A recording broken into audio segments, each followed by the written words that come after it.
Alright, so here we're going to review of the AAW ATH. This is a 3BA, 2 dynamic, well, 1 dynamic in isobaric formation, so 2 dynamic driver IEM. This retails for around $456, and yeah, let's get into this.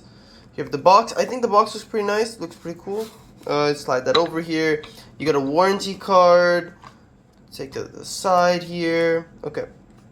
We have the IEMs here and the metal case. Let's take this out. Take these out of the foam here. And underneath this foam, we have the tips. We have standard tips, treble tips, foam tips. I used spin fits with these. I did try these tips with them. We'll talk about the sound in a second. Alright, let's put this aside here. And let's open up the metal case. And it's going to make a really annoying noise. So I'm just going to open this quick. There we go. Yeah. I hate the noise that some of these metal cases make. It's really like a screechy, sibilant noise. I hate that noise. Alright, I'll put this aside here. The case is like a decent size. I mean, I don't know what these metal cases really are for, except for maybe throwing in a backpack. It's not bad. Put this aside though. I mean, you've seen them before probably. Let's get this here. This is the cable. I love the cable on this IEM. This is a fantastic cable. I believe it is not actually made by AAW. It is made by this company here, No Audio. Excuse the what's it called, like a sticky residue. There was like a tape around it. I did buy the set used. I forgot to mention that. But yeah, this cable is really nice. It is not, I don't think it's made by AAW. I think it's made by this No Audio company, but I am not sure. Alright, yeah, overall fantastic cable. It looks great. It's very supple, stays very straight. Connectors are great. Overall, looks fantastic. I like this cable a lot. Alright, let's put this off to the side. Now let's talk about looks and comfort here.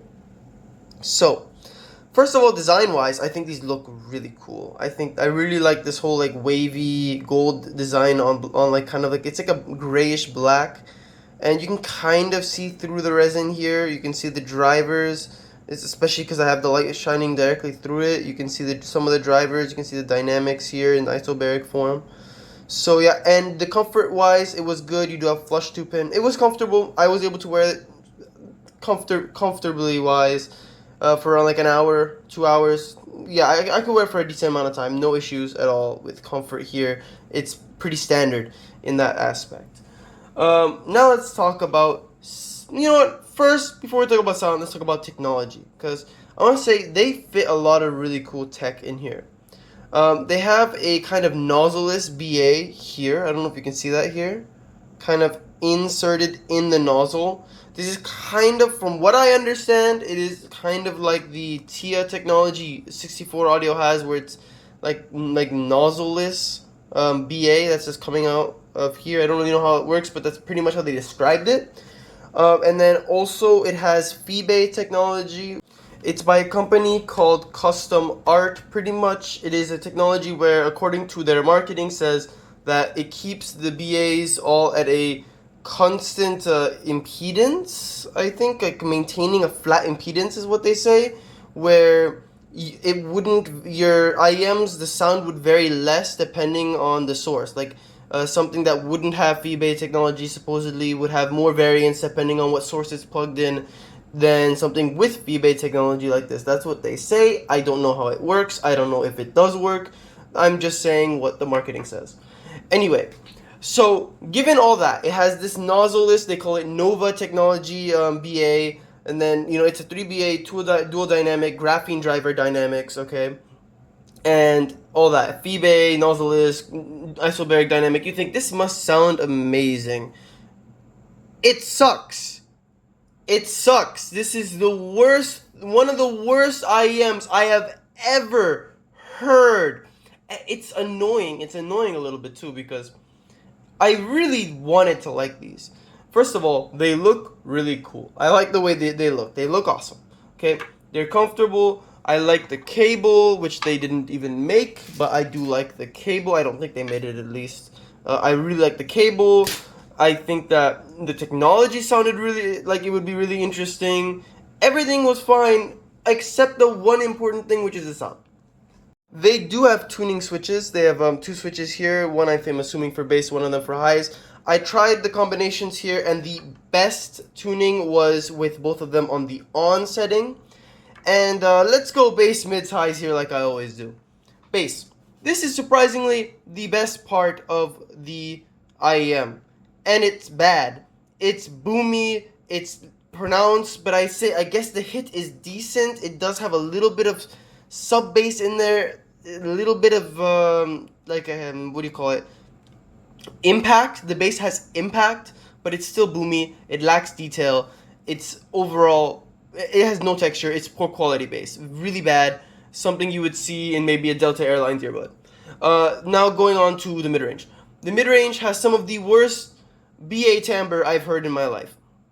It is metallic, screechy, raspy, thin. The vocals sound like they're going through puberty every time you listen to them. It is horrible.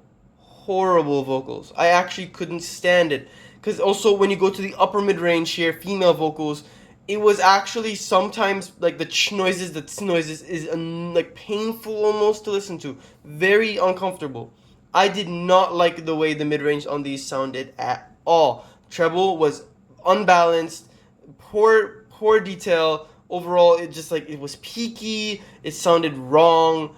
Very bad detail. It was hard to listen to these.